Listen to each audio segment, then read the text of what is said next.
Do you think the success of Wikipedia, the principles, the discussion that is taking place behind the scenes on the website, can be applied in foreign policy as well? Can there be a community, a citizens-powered think tank that creates consensus-based solutions to global problems? Yes and no. Yes, I do. In general, yes. I think it's really an important set of lessons have been learned from the Wikipedia world. One of the problems I think we have is that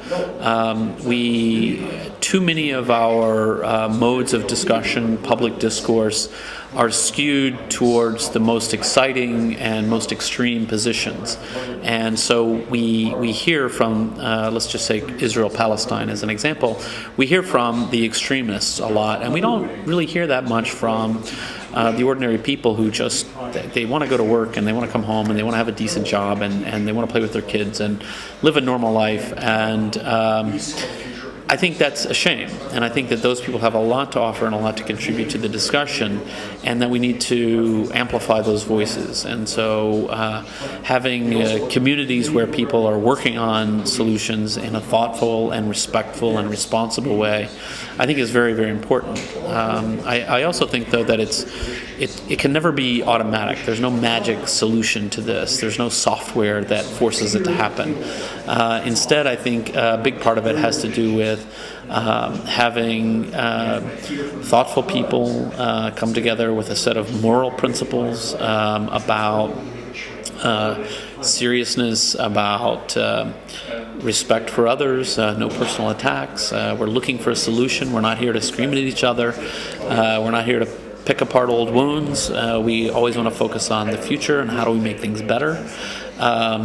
Those things are not easy for human beings, of course, but people can do them. How to empower the non-extreme voices so that they don't get turned off, and how to have a debate that is solution-oriented. What needs to be done to enable that rather than flame wars? Like a traditional discussion board format is not conducive to a rational discussion, because what happens is the most annoying and loudest people tend to dominate. There's no way, if I see someone post something obnoxious, there's really no way to make it go away.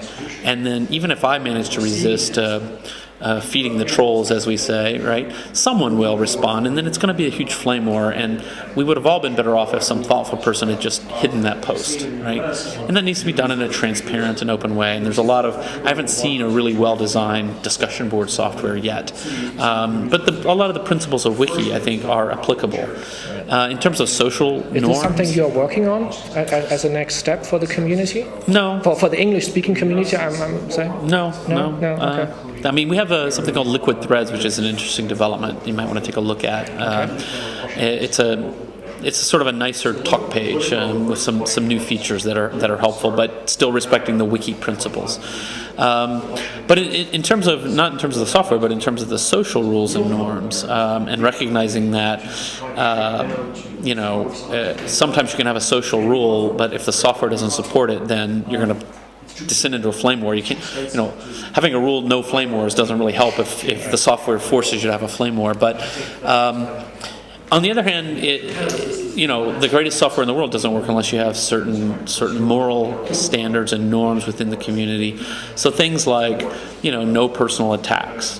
Basically saying, we don't allow personal attacks. You're not supposed to be insulting to other people, and that if you are, you can be asked to leave, right? And that kind of balance, though, needs to be made between a complete anarchy, where the loudest and most obnoxious people are allowed to rule the conversation, and a police state where only people who agree with the moderator are allowed. What is more important, to have a very strong moderator for a discussion, or to have the right technology tools so that the community can moderate itself?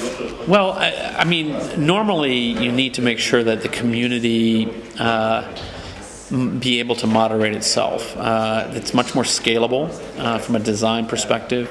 It's if done well, it's much less amenable to spiraling out of control in some bad way. Of course, a very gifted moderator can probably do better than the community process in many ways, right? It just depends. You don't always want to, it's sort of like, the best form of government might be the benevolent monarch who listens thoughtfully to everyone and allows certain democracy, but in the end makes the decision. It's a little bit dangerous because sometimes the monarch isn't benevolent. And also, in many cases, a moderator may have certain blind spots, If I have why am I interested enough to participate in the discussion? Maybe because I have an opinion about it. If I have an opinion about it, it may be difficult for me to moderate effectively without accidentally favoring my view and trying to push the conversation to have my conclusion, which I think is perfectly reasonable, of course. So it's tough, right? But, I think when you have social rules and norms that allow for individual rights, dissent, debate, you can get pretty far.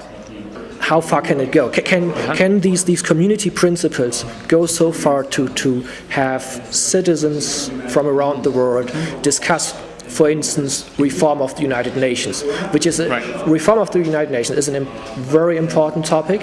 Our heads of state, of government have managed this for decades, and it's so that's why I'm wondering, can a Wikipedia type project or approach do this, or is it just too political? Yeah, I do think so. But there are, it is harder, right? Even, when you say there are political discussions in Wikipedia, there are some, but even, on our article about the UN, and maybe we have I don't know if we do or not, but we probably have an article about UN reform proposals, which would sort of objectively say these are some of the proposals that have been put forward. On the discussion page, the discussion is not advocating this or that and people having a debate about the proposals themselves. In fact, if you start doing that, people will normally say, hey, this isn't the right place. The discussion page is discussing how to make the article better. So that kind of cuts off a lot of that kind of political debate.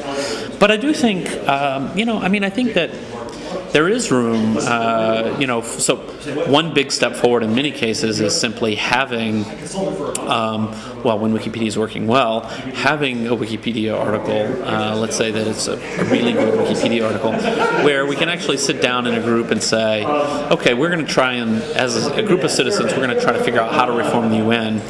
First thing we need to know is, what are the proposals that have been put forward before? Well, okay, Wikipedia's got a pretty good list of them, I assume. And then we can start thinking about those and why they haven't been implemented or what the obstacles are. But then I do think that there are, there's room for innovation, right, in this kind of community, which is very different from what you would do in Wikipedia, where you would say, okay, look, we've gotten together a group of people from a variety of different nations, a variety of different perspectives. We've gotten, a couple hundred people together who have agreed by participating in certain principles that we're not here to scream at each other or have a fight. But instead, we're going to see if we can find a broadly acceptable proposal that people from different perspectives and different viewpoints can agree upon. I think you can do that. That turns out lots of people are pretty sensible,